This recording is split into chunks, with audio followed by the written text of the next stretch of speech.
Et place à présent à votre rendez-vous, l'histoire des Juifs de France, tous les matins sur Radio J, et oui, en compagnie de Christophe Dard. Et dans ce nouveau numéro, Christophe, nous allons continuer d'évoquer la vie de Robert Debré. Considéré comme un pionnier de la recherche médicale et comme l'un des fondateurs de la pédiatrie moderne, il est l'un des plus grands médecins français, doublé d'un résistant pendant la Seconde Guerre mondiale, alors que bon nombre de ses collègues ont pris fait et cause pour le maréchal Pétain, c'est vrai malheureusement, et rares sont les résistants parmi les médecins. Alors avant de revenir précisément sur cette période de la résistance, est-ce qu'on peut rappeler, Christophe, pour celles et ceux qui auraient donc raté le précédent épisode, qui est Robert Debré ? Et oui, il est malchanceux, comme on dit. Alors, il est fils d'un rabbin, Simon Debré, qui avait quitté l'Alsace lorsqu'elle est devenue allemande en 1870. Et c'est à Sedan, dans les Ardennes, que naît Robert Debré en 1882. Il a 6 ans lorsque sa famille déménage à Neuilly-sur-Seine, près de Paris, lorsque son père Simon devient rabbin de la synagogue de la ville. Robert ne s'intéresse pas à la religion, c'est un agnostique. Ce qui l'intéresse, c'est la philosophie, puis la médecine. Il se passionne en particulier pour les maladies infectieuses. Lorsque la Seconde Guerre mondiale éclate, il est médecin des hôpitaux, chef de service à l'hôpital des enfants malades et membre de l'Académie de médecine. En 1941, après avoir été révoqué de sa profession de médecin en raison de l'entrée en vigueur des lois antisémites du régime de Vichy, Robert Debré reprend ses activités grâce à une dérogation signée du maréchal Pétain. Élu à l'unanimité de ses pairs à la chaire de clinique de médecine infantile à l'hôpital des enfants malades, il sait que sa vie est en danger et il entre en résistance fin 1942 avec la création du comité médical de la résistance aux côtés notamment de Louis Pasteur Vaillery-Radeau. Il est chef de service à l'hôpital Bichat, il est membre de l'Académie de médecine et professeur à la faculté de médecine de Paris. Un bref comme Debré, c'est donc une sommité, on peut dire, du monde médical. Et Robert Debré aussi sauve surtout sa mère de la déportation grâce à ses bonnes relations avec l'évêque de Montauban, Pierre-Marie Théas, qui sera reconnu d'ailleurs juste parmi les nations par le mémorial Yad Vashem.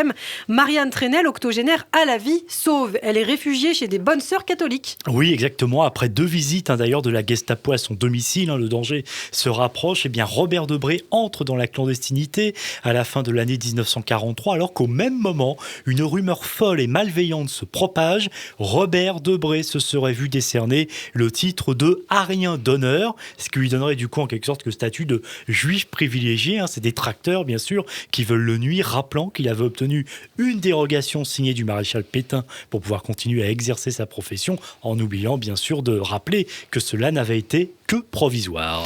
Alors Debré se rapproche du Front National. Attention, rien à voir avec le parti d'extrême droite, mais c'est un mouvement à l'époque de résistance communiste qui a notamment une branche dans laquelle on trouve des médecins. En liaison avec le Conseil national de la résistance, vous savez, celui qui sera chargé après-guerre de refonder le pays sur de nouvelles bases, Debré doit organiser un service de santé clandestin et prévoir l'épuration et la réorganisation de la profession médicale après la libération. Il y a de quoi faire, puisque vous disiez, beaucoup de médecins se sont compromis avec l'occupant. Et par la suite, d'ailleurs, ils sont adjoints à un représentant d'un groupe médical de Libération Nord et un autre de ceux de la Résistance. En août 1944, Robert Debré participe à la libération de Paris et soigne les blessés. Il reprend ensuite ses activités et cumule des fonctions importantes. Il est pendant 18 ans notamment le président de l'Institut national d'hygiène et il crée en 1949 le Centre international de l'enfance, hébergé au château de Longchamp dans le bois de Boulogne. Les objectifs de cet institut, c'est de contribuer à la formation et à l'information du personnel voué à l'enfance et de tous ceux qui s'intéressent aux problèmes sanitaires, psychologiques, sociaux posés par la jeunesse et aussi d'œuvrer pour l'intégration de programmes enfance-jeunesse dans les plans nationaux de développement économique et social. Debré est à la fois soutenu dans ses projets par le gouvernement français, mais aussi, c'est important de le rappeler, par des fondations d'Amérique du Nord comme la Fondation Rockefeller. Parallèlement, Robert Debré lance un protocole expérimental utilisant une molécule active, la streptomycine, contre la tuberculose, et cela aboutit en 1951 à la guérison d'un cas de méningite tuberculeuse. Il travaille également sur des maladies virales comme la poliomyélite. Robert Debré, c'est donc une sommité du monde médical. Il est considéré comme le fondateur de la pédiatrie moderne. Sa parole est très écoutée et avec la réforme hospitalo-universitaire en 1958, c'est d'ailleurs l'année où son fils Michel devient Premier ministre du général de Gaulle, il est à l'origine de la création des CHU. Vous savez, les centres hospitaliers universitaires qui jouent un rôle majeur dans le système médical français, puisqu'en 2017, sur les 32 CHU que compte la France, on compte 5 millions de passages aux urgences, 6,3 millions d'entrées hospitalisation de court séjour et jusqu'à 18 millions de consultations. Président du Haut Comité contre l'alcoolisme, premier président de l'École nationale de santé publique, Robert Debré est aussi prix Nobel de la paix au titre de l'UNICEF en 1960. Membre de l'Académie des sciences, il est également comblé, on peut le dire, sur le plan personnel, Christophe. Oui, et on se demande comment il a trouvé le temps de faire tout ça. C'est absolument incroyable, tous ces titres et toutes ces dénominations. Et effectivement, après 27 années de veuvage, il se remarie en 1956 avec Élisabeth de la Panouse. Alors en fait, c'est une belle histoire parce qu'ils se connaissent depuis l'avant-guerre. En 1940, déjà, la comtesse Élisabeth de la Panouse était entrée en contact avec Debré pour que ce dernier fasse évader vers l'Espagne son mari, le comte de la Bourdonnais. Elle-même distribue des tracts anti-allemands et va falsifier des cartes. Et arrêtée en mars 1941 par la Gestapo, libérée 5 mois plus tard, elle va retourner dans la résistance et travailler justement aux côtés de Robert Debré, un peu comme une sorte de secrétaire. À nouveau arrêtée, rapidement libérée, elle va sauver la vie de Debré lorsque la Gestapo va débarquer pour l'arrêter. Et en fait, en quelque sorte, elle va faire diversion. Élisabeth de la Panouse qui participe ensuite avec Robert Debré à la préparation médicale de la libération en préparant des réserves de matériel médical de premier secours. Un service de santé est mis au point chez la comtesse et elle en prend la direction. Et elle meurt en 1972. Robert Debré, donc à nouveau veuf, et bien évidemment est vieux, malade, et sa dernière allocution sera en 1976 à la faculté de médecine de Strasbourg, bien entendu.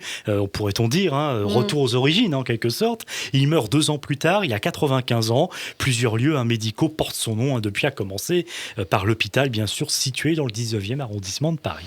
Alors on l'a dit, pendant la Shoah, sur les 27 000 praticiens que compte alors la France, rares sont les médecins à se mobiliser pour sauver des Juifs. Mais à l'instar de Robert Debré, certains vont se mobiliser au péril de leur vie. Nous avons notamment parlé d'Odette Rosenstock qui a créé avec son époux Moussa Abadi le réseau Marcel, un réseau qui a caché et sauvé 527 enfants juifs sur Nice et sa région entre 1943 et 1945. Et il y a aussi Colette Brululman, cette étudiante en médecine en 1940 qui exerce à l'hôpital Rothschild dans le 12e arrondissement, pédiatre qui participe activement à la résistance et au sauvetage des enfants juifs hospitalisés sous les ordres de Claire Eman, assistante sociale, organisatrice du réseau d'évasion des enfants. Colette Brululman s'engage ensuite au bureau central de renseignement et d'action. Et puis, on l'avait aussi évoqué il y a quelque temps en Algérie, le médecin juif José Aboulker, l'un des principaux chefs de la résistance dans ce qui est encore un département français et qui va piloter le réseau depuis le domicile de son père, chirurgien des hôpitaux et professeur à la faculté de médecine d'Alger.